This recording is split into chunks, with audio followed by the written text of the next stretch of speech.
Thank you for listening to Whoop with Jen. Welcome to the pod. This is episode 2, which I've titled Birth of a Crazy Mom. Well, I've been doing a bit of reflecting lately. A few years ago, I hit my midlife crisis, like most of us do. I was never really satisfied in my career that I was good at, yet I never really felt appreciated or that I got what I wanted out of it more than just a paycheck. Over the past few years, I've spent time journaling, reading a lot of self help books. I hired a life coach, and she's so awesome. Totally happy to refer her. And over all these actions of exploring myself, a common theme just kept coming up. And I realized that truly I am most satisfied by helping the special needs community and lending a hand to other parents. Over and over in different ways, this common theme is scattered throughout my journal. It's kind of like it's knocking, like, hey, dummy, listen to yourself. Now, I've been mostly successful advocating for my daughter, and I would like to emphasize the word mostly. I have also screwed up royally along the way, and I know that I could have used some shortcuts or inspiration instead of figuring it all out on my own.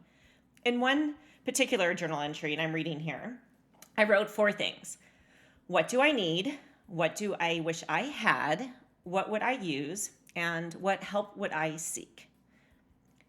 I didn't write the answer in my journal, but my answer would have been to do exactly this, to share my story, not because of fame or a number of likes or followers, but it would have been a very fulfilling way for me to express myself back then when I was trying to figure out who I was. I'm still working on it today, but there is progress. I was just so strapped for time being a parent, executive, quote unquote, of my household, a worker, because I needed money, a spouse, and then, of course, all the time facilitating services and education and therapies and doctor's appointments for my daughter. I frankly didn't want to spend what spare time I had to go to parent meetups, seminars at therapy centers, to listen to professional speakers. It's the time involved to drive there, take time off from work, spend time there, drive home. None of these offered happy hours or snacks, so I had to be very careful with my time. But I do have time to listen to a pod during my chores or commute or sitting in waiting rooms, and I'm really glad that you do too. Thank you so much for being here. I am kind of unsure how much detail to provide about my story, but I'm just going to see what flows. I am married. I met my husband in high school, but we weren't high school sweethearts or anything, just good friends. I had horrible dating luck in my 20s, and it just sort of worked out that Greg came back into my life after college, and now we will celebrate our 20th wedding anniversary this year. Most people who know me know I'm not a super romantic person, so I don't get into all the kissy, kissy, huggy, and doves and roses and things, but I have an amazing marriage and friendship and a companion who puts up with me, he gets me, and I put up with him. Our son Jack was born in 2000 on his actual due date. He had a couple of issues at birth. He was not breathing properly, so they took him to NICU for a while to give him a little extra oxygen.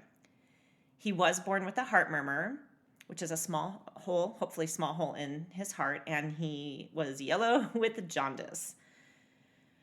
I knew nothing about babies, and I was absolutely terrified to bring him home. I was actually worried that I might accidentally kill him.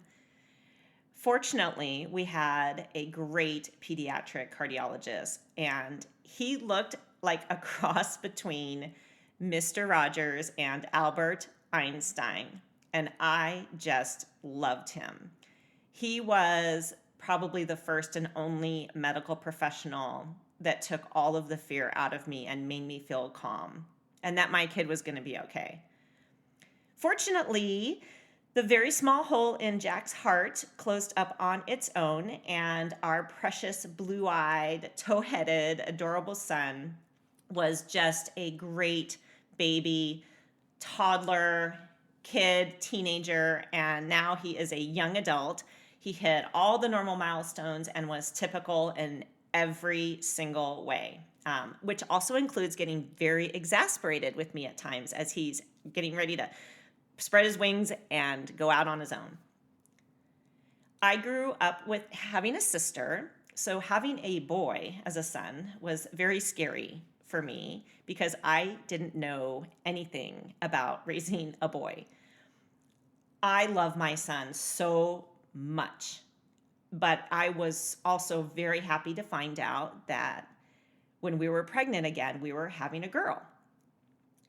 Add to that, on my husband's side of the family, his parents had a total of 4 grandsons and no granddaughters. So I was pretty sure that my daughter would be the complete princess of the family, and I was super excited to purchase Pink, and I just thought she was going to rule with girl power. However, from the beginning to the end of my pregnancy with her, I knew right away that something was just off. And it was different in very small ways. We did all the normal testing with no abnormal results, but she didn't move around that much in utero. And sometimes it didn't even seem like she was there except for my big belly, whereas I had felt present with my son all the time. I suffered from anemia and had to take iron supplements, which was really no big deal. I also started having heart palpitations, and which could be related to work stress, of course, and it probably was. I almost passed out at work in front of my colleagues during a meeting, and this was, while it was scary, it was also comical because they had absolutely no idea what to do with the pregnant woman about to pass out. And they sort of ran around me like chickens with their heads cut off. So I just put my head between my knees and breathed deeply in and out, asked them to fetch me some water, and I was fine. But I don't know how much I can thank them for their support, right? But regardless, the doctors don't believe any of these symptoms played a part in affecting my baby. And her name is Elle. I was watching Legally Blonde at the time, and the main character's name is Elle Woods, and I just love that movie. So I named my daughter Elle. And by the way, my son's name is Jack, with his middle name being Ryan, as in Jack Ryan from the Tom Clancy novels, which I was reading when I was pregnant with him. So yes, both my children are named after fictional characters. I told you I wasn't that creative, but their names suit them very well.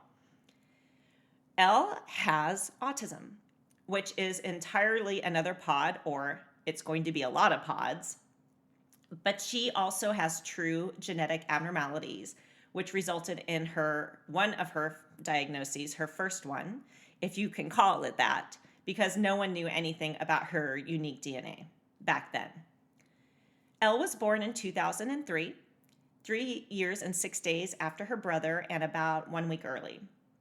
From the moment the hospital staff saw her, they knew something was wrong from very small and specific physical traits that she possessed.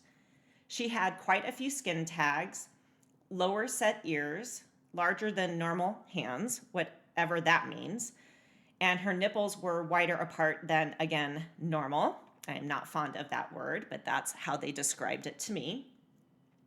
So they took her away for testing without really giving us a whole lot to go on. And I know this was a very stressful and scary time for my husband. I was super out of it. I had lost a lot of blood during delivery, and we had barely made it to the hospital in time to deliver her. The previous evening, I had suffered false labor pains and had spent the entire night walking to try to make the labor progress, and they sent us home. And then, of course, we're back hours later and very, very tired. The nurses all knew me, having been there for so long. I can't even imagine how hard it was for my husband to watch me struggle. I was really bad off, and the hospital staff were trying to convince him to override my decision to say no to a blood transfusion. And I just said, hey, as long as I'm talking, you have to follow what I say. And so he's watching me argue with the staff and watching his daughter get wheeled away in one of those plastic moving bins.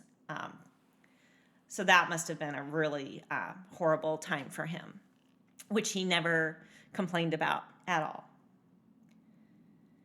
So these tests that they took her away for would not come back before we left the hospital, as to be expected. But everyone was weird and tiptoeing around us. They didn't know what to do or say. They had no answers, no information, and didn't seem to recognize that we were really freaked out, that something was wrong with our precious baby girl. When it was time to leave, they gave her to me, put her in my arms, wished me good luck, and wheeled me out to my car. Bye-bye. The geneticist that they had called in had stopped by before we left. And I mean, frankly, she was so unfriendly and insensitive and seemed matter of fact about, well, we'll know when we know. I needed some empathy. I needed a hug. I needed someone to tell me that it was going to be okay. So she rattled off some medical explanations and said that she hoped the diagnosis would come back as Turner syndrome. So I'm going to tell you a little bit about that. In case you didn't pay attention in biology like me, males inherit the X chromosome from their mothers and the Y chromosome from their fathers. Girls inherit one X chromosome from each parent. In Turner syndrome, one of the X chromosomes is missing, partially missing, or altered. And that would explain some of the physical defects that they noticed in my daughter. And the geneticist kind of made it sound like we should root for this diagnosis because it can be treated with hormone therapy. Okay, I guess I can root for that. And then, of course, she listed all the possible risks and complications, and my head is just spinning, and I could hardly absorb any of this in my exhausted state. And so they sent us home. No pamphlet, no numbers to call, nothing but that the geneticist would call us when she got the results. I don't even remember if they sent a pediatrician by to talk to us. Maybe they did, but obviously they didn't leave a memorable impression because I don't recall that at all. Well, when we brought our son home, our perfect little boy, we were just the biggest nerds with the huge video camera capturing every moment. But it wasn't the same with Elle, and I was a little melancholy. We were very excited to see Jack, who we had missed so much when we were in the hospital, but I was trying to hide how tired I was and doing my best to keep a poker face on in front of my parents and pretending like everything was just awesome. We were not ready to tell them anything. And later, I just kind of felt angry that the joy of bringing my daughter home felt a little tainted and was sort of taken away from me. I felt like I was actually grieving her and what I wanted her to be while I was actually holding her. So while we're waiting for the test results, I haven't mentioned yet that Elle was a horrible breastfeeder. We had so many issues feeding in the hospital, and they called in a lactation consultant, and it sort of helped, but I did not really feel that we had truly conquered the issue before being discharged. So this is relevant because she suffered from huge oral motor issues for many, many years, affecting her feeding and her speech. This baby, just could not latch. She couldn't figure out how to shape her mouth properly at all, and she was so desperate to feed at the same time. Her mouth basically formed the shape of a shoebox, and it would clamp down from top to bottom with this excruciating ferocity with no results, like a vice. The pain of her frustration was way more than my physical pain. I mean, Moms are supposed to nurse their babies, and Jack had been so easy. I, with nothing else to do but sit around and wait, I went back to the hospital for more lactation consulting. And this time around, the consultant was very helpful and patiently made me demonstrate time and time again that we could conduct our business without any assistance. And she wanted to make sure we were okay before she would let us leave. I got a huge boppy to get her resting at my boob level, and we learned proper latching techniques, and we were set, but it was literally like training a dog. She would latch on improperly. I would break it and reset her until she did it correctly, over and over again, each and every time, for many times. So that means it meant I had to deprive her of what she wanted, when she's days old. But I had to teach her that you have to learn how to do it right, and you can learn how to do it right to get the food that you want. But I didn't know that I would ever be a person that had to train my baby how to nurse, which seemed to me that should be so instinctual and natural. And I was an emotional wreck because I felt like a failure as a mother who couldn't figure out how to feed her baby on her own. So as you can imagine, I cried on the way there to those appointments, on the way home. Usually on the way home, it was because I was relieved, because I felt like I had an action plan, and I was given instructions on what to do. Bottle feeding became an entirely other story, and that will come a little later. Let me take a moment to say, as sad and as scared as I was, I knew very well that while we had a lot of questions, our baby girl was so beautiful and innocent and sweet, and Jack just absolutely adored his sister. My dad started surprising me every day just by showing up unannounced to hold her, just to hold her, because he remembered how fast Jack grew, and he wanted to hold my girl as long as he could. She was, and she still is, a very well-loved soul. And I was all too well aware of some parents whose babies remained in NICU and may be very sick or maybe didn't come home. And at least we were home with our family. So we finally got the call about the test results. I don't remember how long it took, but it seemed like forever. The results ended up being negative for Turner syndrome. That stupid geneticist seemed really disappointed. And at this point, I've now started thinking of her as dumb bitch. It ended up that Elle had an inverted chromosome number 6, which means absolutely freaking nothing, which is just, of course, terrific. Next steps were for both me and my husband to get tested to see if we turned out normal, genetically speaking, that is. And if we turned out to have this inversion ourselves, then Elle just inherited it and should be totally fine. If not, she would most likely have developmental delays and dysmorphic features. Dysmorphic is a fancy word for a physical defect. Awesome. So we got tested, and despite what most people think, we were both normal. Again, genetically speaking. Like any parent who doesn't know what the heck they're doing, I begged this doctor, okay, so what now? What do we do? How do we treat her? I felt so incredibly helpless. Well, dumb bitch, as I will continue to fondly remember her, told me to enroll Elle in a study because that particular inversion was very rare and she couldn't find any research on it. And she was trying to sell us that our daughter could be the pioneer test subject. It's such a great opportunity. And at that time, I was still really polite and believed medical professionals and their guidance and didn't really know what to say or do or to ask questions or to kind of push the envelope a little bit. So I just, left.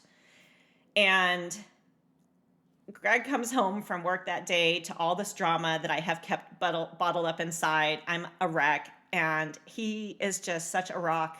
what a wonderful guy, great dad. I'm a mess. And I'm at the same time, I'm trying to keep my act together for my son and anyone else around me. So here we are. Elle is not in a study. I was angry, and I wasn't going to let Dumb Bitch get published and profit off my daughter. I know at the time I should have been focusing on doing whatever it took to find a treatment or even a cure, even if that meant being part of her research. I was angry. I just shut down and focused on what I could do, which was caring for my family and getting my body and my mind ready to go back to work. But we were lucky because we had the best daycare ever. It was a family-run business with the 90-year-old founder named Mama Jerome, who just sat in the infant room holding babies all day while her daughters and granddaughter ran the place. It was in a cute little brick house that I think Mama Jerome used to live in, but now Mama lived next door and one of the daughters lived across the street.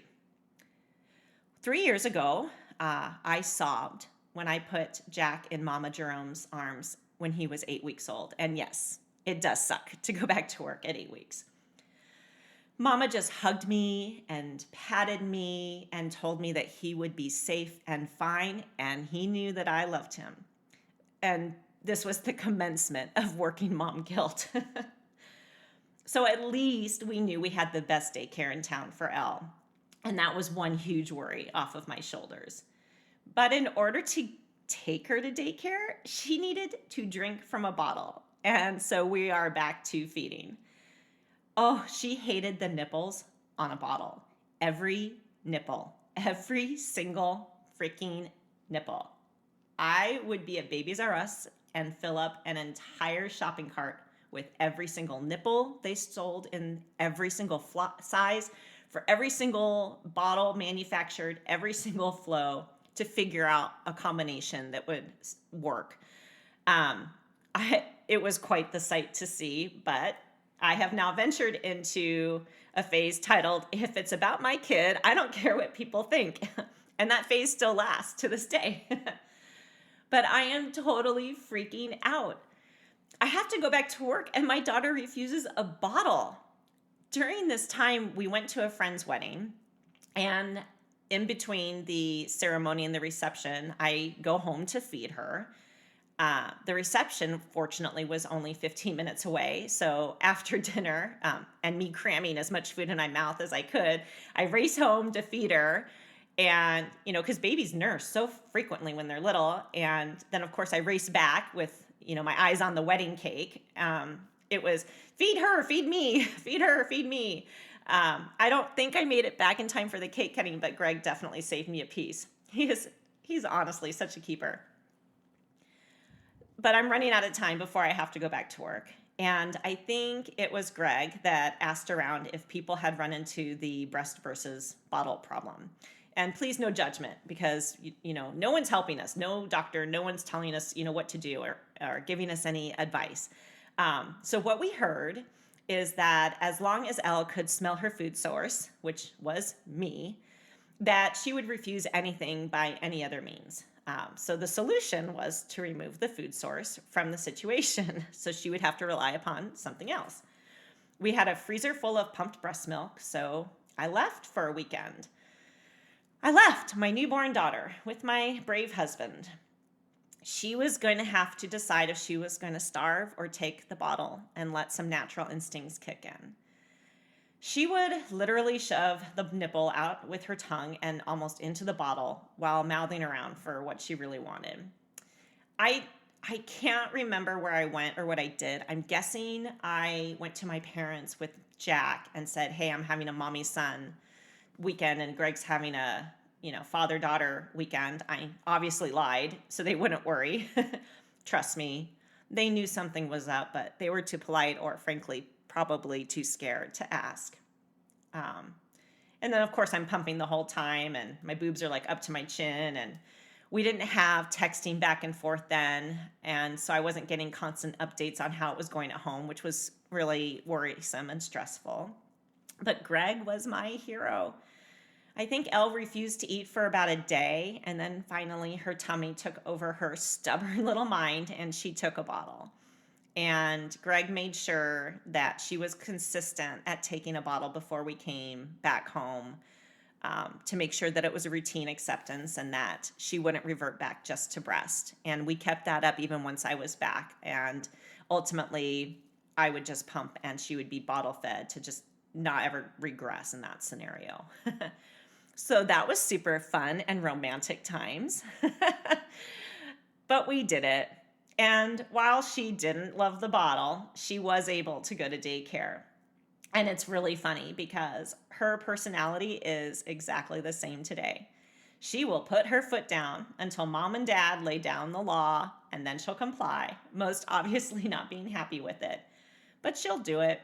After some effort and complaining and arguing, she is a teenager now, and that is typical teenage girl behavior for sure. So Elle joined her brother Jack at daycare, and I went back to work. We did not mention anything to the daycare that something might be wrong with her. Who was I fooling? These ladies ran this facility for 3 generations. They knew. One of the other fun things with Elle's sensitivities was that she had a gag reflex and would throw up if you put any sort of pressure on her chest. Even if she had been fed hours prior, once I would put her in her car seat and just tighten the straps, to keep her safe, she would projectile vomit all over the place. And I don't know if many of you remember what thrown up breast milk smells and looks like, but it is nasty. So in front of the daycare director, all the staff, I have to get her out, change her, clean her up, and clean out the whole car seat, which, as you know, has like a gazillion cracks and crevices for this yolky, gooey, stinky mess to find. And you always find it later when it's dry and crusty. And meanwhile, I have a 3-year-old who's totally whining. He wants to go home right now. Mommy, mommy, mommy. It's a great name to hear at times. And then at other times it's like fingernails on a chalkboard. And this was almost a daily occurrence. I would bring spare clothes everywhere I went and wipes and towels, but this isn't really about the mess that's the problem. That's fixable. The problem is that she was maybe drinking 8 ounces of breast milk at a time and throwing up most of it. And I know, and I knew that that's not a lot of food for a developing infant. And this wasn't just stressful for me, it was stressful for the daycare. I knew they loved us, but they were really scared and very worried that they could not meet her needs. In the most delicate and heartfelt way, they said they couldn't take care of her anymore. And they gave me time to figure out what I was going to do next.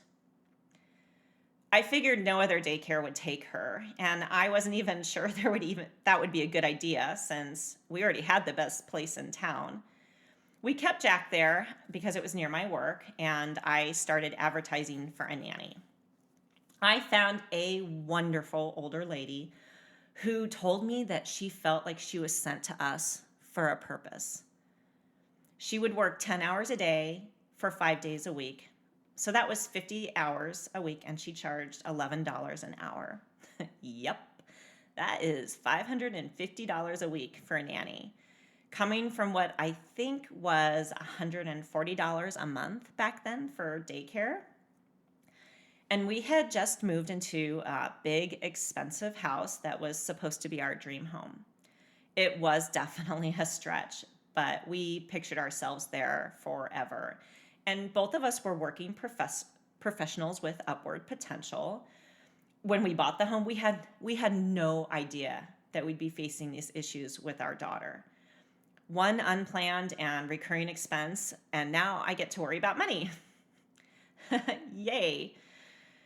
I know many people worry about money, and we are very fortunate, and I am grateful I went to college and got an education that provides me gainful employment. I know how good we have it. I just didn't need an extra worry about our budget on top of everything else I was worrying about. A swing of $2,000 a month for childcare is a lot. And I'm just grateful we had saved up for a rainy day. The good part about having our nanny was that she was just so awesome with Elle. She was patient with the feeding and the burping, and the vomiting reduced substantially. The nanny had nothing else to do during the day except dote and care for my daughter, which gave me great peace so that I could be productive at work and not worry about what was going on at home. She noticed that Elle had some sensory issues, such as that she didn't like to touch grass. So every day, she would take Elle out on the lawn on a blanket and gently touch her hand to the grass until one day, months later, Elle wasn't sensitive to the grass anymore. It did not escape me that while other parents are celebrating their baby's milestones, like rolling over and sitting up and walking, I'm celebrating in our household that my daughter can now touch grass. So I might bounce around on the timeline a little bit and not share my story in these pods in chronological order. I would really like to start to talk about something and finish it while several other stories are woven in between, and just consider this a compliment to the genius writing for what is now a hit show called This Is Us, who follows that same format. Back when Elle was at the daycare, I was home really sick one day. I was also about to leave my job that week for a new one and felt horrible about missing time off work while I was transitioning to my replacement. More guilt. Guilt overfloweth. Guilt abounds for me. Work guilt, mom guilt, it's everywhere, right? But then the daycare called, and I don't know any parent out there whose stomach doesn't wither into a hard ball of anxiety when they see the daycare or their school calling. And yes, it was about Elle. And it wasn't that she was doing her normal puke after, movement routine, but she had been vomiting absolutely all day long, all day. So I had to come and get her immediately. I vividly remember trying to pull myself up off the bathroom tile floor, weak and sick, and I actually let the thought cross my mind. Was this it? Was her inability to keep food down going to kill her? And was my daughter going to die?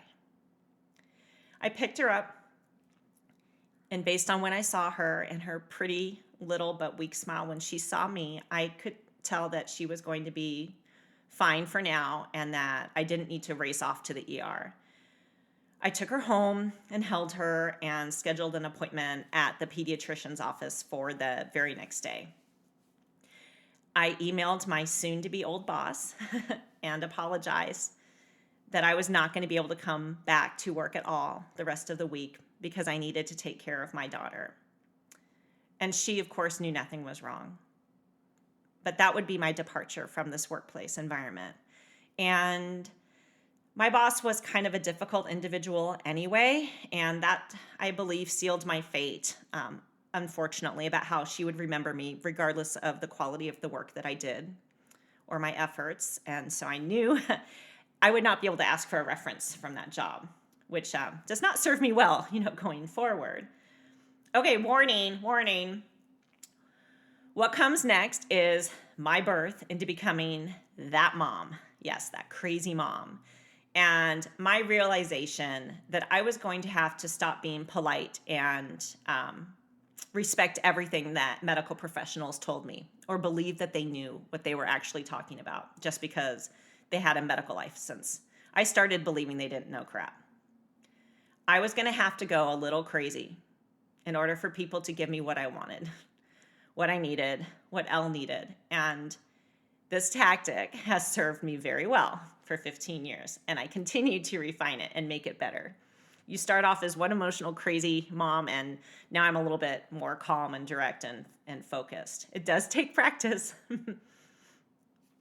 We did not see our regular pediatrician that day. You take, whoever you can get when you can get in, right?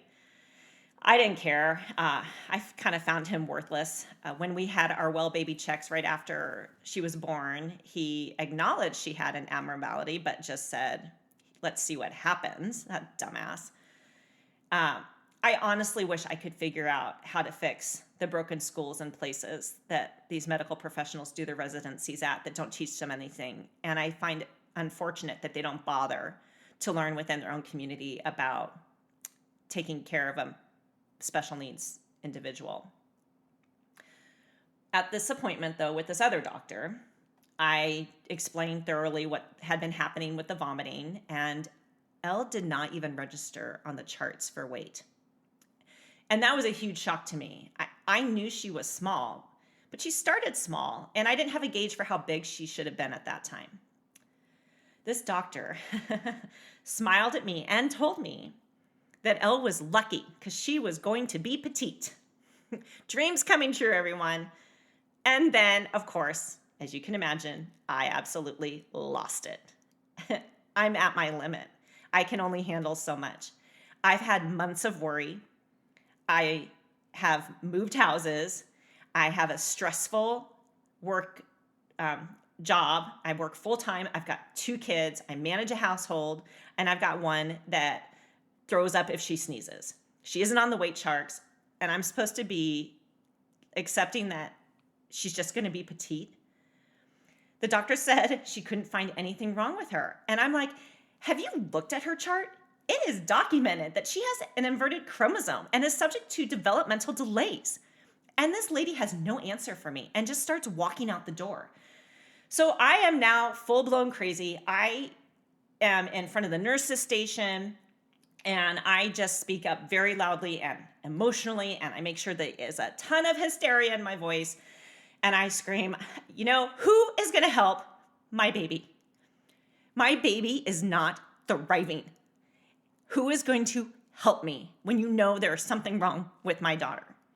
And I was able to take great pride knowing that my voice was carrying down a very short hall to the waiting room with all those other moms out there with their perfect little babies. And I wondered and I hoped that it would freak them out. And I was not interested in helping this doctor's office, have a good business reputation. But meanwhile, everyone around this nurse's station totally froze. Like you'd hit pause on a TV, right? I honestly can't believe that I am the only or first crazy mom they've seen, but that was apparently a pretty good showstopper. And they're just watching me pack up my girl in the car seat and diaper bag and, walk out. And this one nurse comes up to me, and without a single word, she takes my hand and places a business card in it. And when I read it, it says Arizona Department of Developmental Disabilities Early Intervention Program. I wanted to hug her, but I'm still being crazy. So I just kind of fist pump with it in my hand in the air. And I'm like, finally. And I turn on my heels and I walk out by all those other moms in the waiting room with their perfect little babies. That hurt. And then I get in my car and I start to cry, like all of us moms do from time to time, right? But at least I was crying with this huge amount of relief. Like a huge weight had been taken off my heart and my shoulders, because now I had a place to go and seek help. But I also cried out of anger because I couldn't understand why it took me losing my shit in a public place to get pointed in the right direction. And then, of course, crying out of guilt because I blamed myself for not doing research and asking questions and trying to figure out where I should go when I have a daughter with potential disabilities. I am going to forgive myself and cut myself some slack in much, much later retrospect. I was burning it at both ends, and it's not like anyone had handed me a guidebook or told me what to do and I refused to do it. I was figuring all of this out on my own with only my husband as a shoulder to cry on and talk about it with. I was keeping this all a secret because I didn't know what to tell anyone, and I couldn't even voice the words to anyone. I couldn't say disability. And when I was growing up in the 70s, that was the kid down the street that went to his special needs school on a special bus wearing his helmet. There was no inclusion at that time. We didn't have Google or have the type of internet search tools that we do today to find resources. We didn't have Facebook groups. And Elle didn't have a diagnosis such as Down syndrome or cerebral palsy that have amazing and wonderful institutions to provide support for, treatment programs, therapy, research, and most importantly, connections to other families to learn from and lean on. And I am not implying that families with children that have those diagnoses I mentioned have it easy. I know they didn't, but they at least had a start. And I didn't have anything.